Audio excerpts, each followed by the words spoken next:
Olá, tudo bem? Você já ouviu falar na Batalha de Curupaiti? Uma batalha que aconteceu na Guerra do Paraguai e que foi a maior derrota das tropas aliadas na guerra? É sobre esse tema que nós vamos conversar hoje.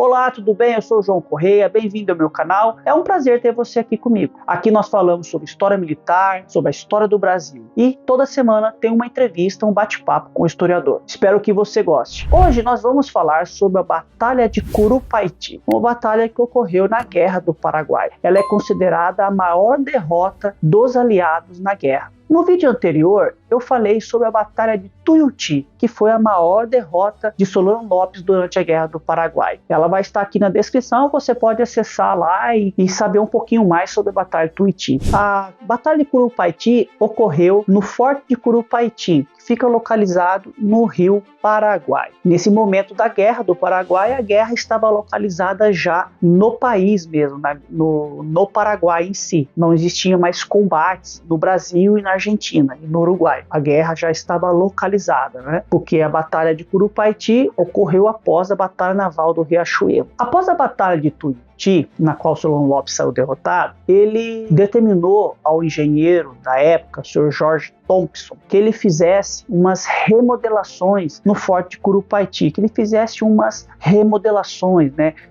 tornasse ela mais forte militarmente. Então ele mandou reforçar a o Forte de Curupaiti com a construção de uma trincheira mais consistente e melhorasse a artilharia. Alguns historiadores dizem, com esse objetivo, ele tentou um acordo de paz com Mitre, onde, devido a esse acordo de paz, essa reunião que ele fez com Mitre, que durou alguns dias, até Mitre ter uma posição sobre esse acordo, eu posso falar depois sobre esse acordo, e dizem esses historiadores que nesse período de em torno de 10 dias, ele conseguiu reforçar o Forte Curupaiti, colocando mais artilharia, colocando mais trincheiras. Até eles supõem que essa tentativa de acordo, na realidade, de um acordo de paz, não era um dos objetivos de Lopes. O objetivo principal dele era fortalecer o Forte Curupaiti, porque ele já sabia, né, ele tinha essa intuição que os brasileiros, né, as tropas aliadas, Brasil, Argentina e Uruguai, ia invadir o Forte de Curupaiti. Segundo o plano de invasão, né,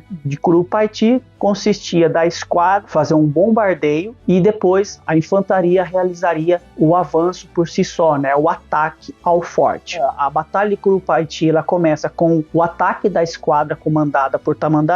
O bombardeio à fortaleza de Curupaiti durou 5 horas. Mas aconteceu uma seguinte coisa. Todos os alvos, todas as munições que foram atiradas com o Curupaiti não atingiram seu alvo, devido à elevada posição das forças paraguaias naquela região. Então Tamandaré, sabendo que a esquadra não surtiu efeito, ele não sabia, ele levantou a bandeira branca, dando sinal para que as tropas brasileiras, uruguaias e argentinas realizassem o ataque à fortaleza de Curupaiti. Ele não sabia dessa informação, deu o sinal e as tropas que eram comandadas por Mitre iniciaram um ataque à fortaleza de Curupaiti. Então você imagina o que ocorreu. Segundo relatos de historiadores, quando as tropas da aliança invadiram a fortaleza, todas as fortificações da fortaleza de Curupaiti estavam intactas. O ataque à fortaleza de Curupaiti foi constituído por 4 colunas de infantaria. E é muito importante também dizer que havia um espaço de 1.800 metros entre uma trincheira e a outra. Esse espaço de 1.800 metros em uma trincheira e a outra era um terreno cheio de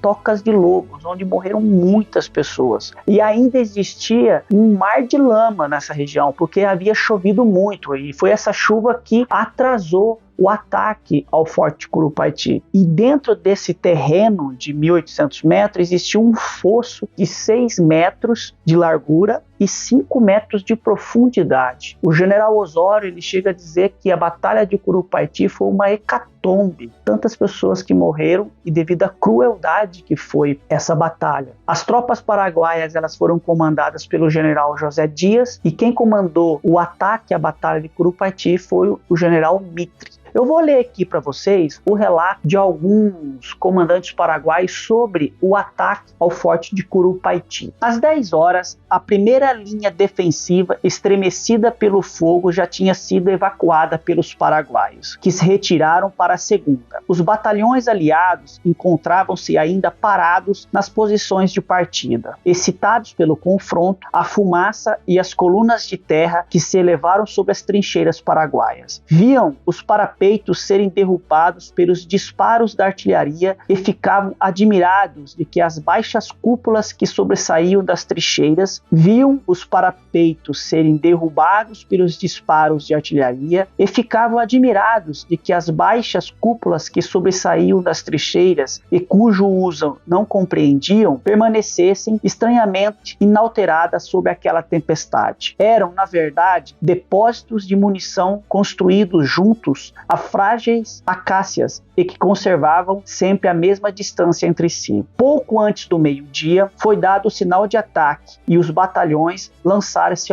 ao assalto, formados em 4 colunas, 2 no centro e 2 no flanco. À esquerda, do lado do rio, a primeira coluna de brasileiros superou rapidamente a distância, invadiu a primeira trincheira e preparou-se para transpor a segunda. Nesta, porém, receberam uma descarga tão cerrada que, em poucos segundos, o fosso encheu-se de corpos. No centro, o avanço foi dificultado pelos obstáculos que infestavam o terreno. Ao alcançar a primeira trincheira, sob o fogo dos canhões paraguaios, que disparavam com metralha, os batalhões aliados já haviam perdido centenas de homens. A primeira trincheira foi superada no ímpeto da investida, mas, ao chegar à segunda, acendeu-se uma infinitude de luzes, ao mesmo tempo em que ecoavam milhares de disparos. Mesmo assim, os invasores continuaram avançando, penetrando nas dobras do cinturão fortificado, perseguindo os paraguaios que pareciam fugir. Entretanto, quando tentaram galgar um novo parapeito, uma chuva de projéteis colheu-os em cheio. Por trás dos parapeitos surgiram gritos selvagens, junto com a música de uma banda militar que tocava La Palomita. Os comandantes dos batalhões argentinos e brasileiros iam à frente dos seus soldados, e muitos deles caíram mortos ou feridos, entre os coronéis Charlone e Rossetti, 2 italianos veteranos do assédio a Montevidéu. Porto Alegre fez desviar seus batalhões com o objetivo de apoiar Mitre, que atacava pela direita. Porém, os paraguaios atacavam pelos flancos. Às 2 horas, foi dada a ordem de retirada. As tropas foram reorganizadas e, depois de tomar fôlego, Mitre ordenou um segundo ataque. Novamente foi tomada a primeira trincheira, mais uma vez foi assaltada a segunda, da qual os paraguaios fuzilaram a queima-roupa os assaltantes, até que, cerca de 4 horas, o ataque foi definitivamente suspenso. Começou a retirada. Antes do anoitecer, sobre o terreno, em frente a Curupaiti, via-se apenas os corpos de milhares de caídos,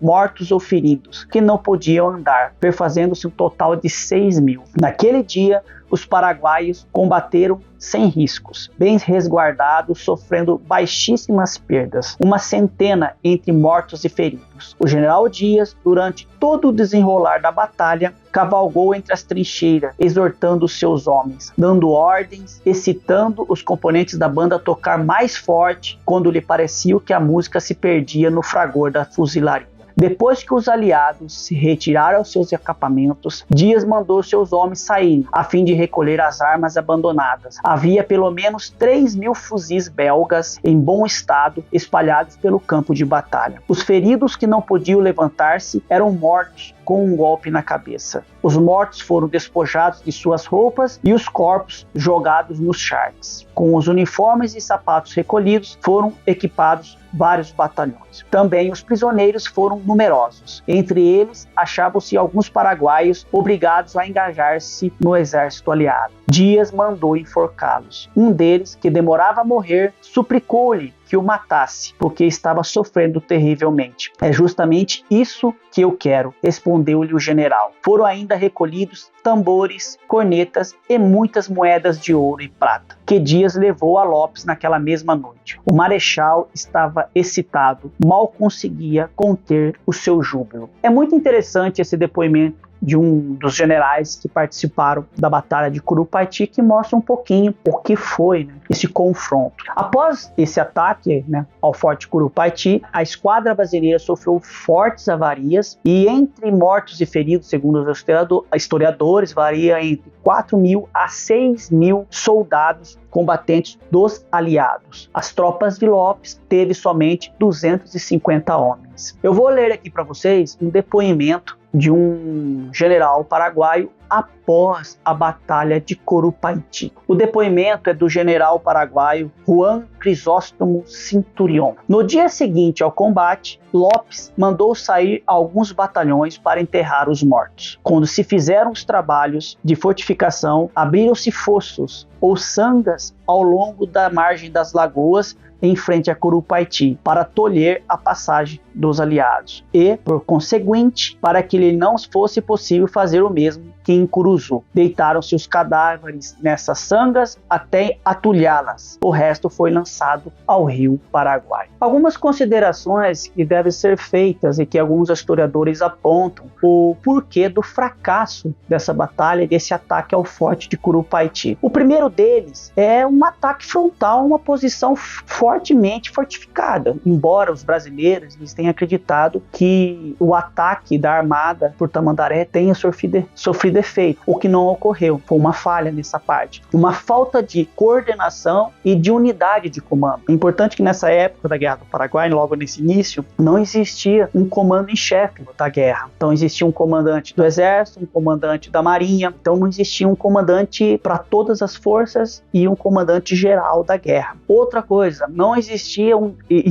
desconhecimento do terreno. Pelo Paraguai ficar muito tempo fechado, né, principalmente de 1811 até 1850, não existia esse mapa, não existia um conhecimento do Paraguai, do terreno paraguaio. Uma ligação precária entre o exército e a marinha também. É muito importante dizer que essa batalha teve uma forte repercussão negativa na corte, que levou até as tropas aliadas, tanto a Argentina, Uruguai e o Brasil, eles pensarem em fazer um acordo de paz com o Solano Lopes devido a essa batalha e a sua derrota. Esse acordo de paz foi negado por Dom Pedro II. Ele não aceitou. Ele acreditava que a guerra tinha que se estender mais ainda. Ele não queria um acordo de paz com o Solano Lopes. É muito interessante também que após essa batalha que houve a necessidade de um comando único das forças brasileiras, do exército e da marinha. Aí que surge a presença de Duque de Caxias na guerra. Ele vai ser o comandante-chefe de todas as forças. E a Batalha de Curupaiti atrasou a guerra em 10 meses. Aconteceu um novo combate, um novo avanço das tropas somente em julho de 1867. Pessoal, chegamos ao final de mais um vídeo. Espero que você tenha gostado e até o próximo.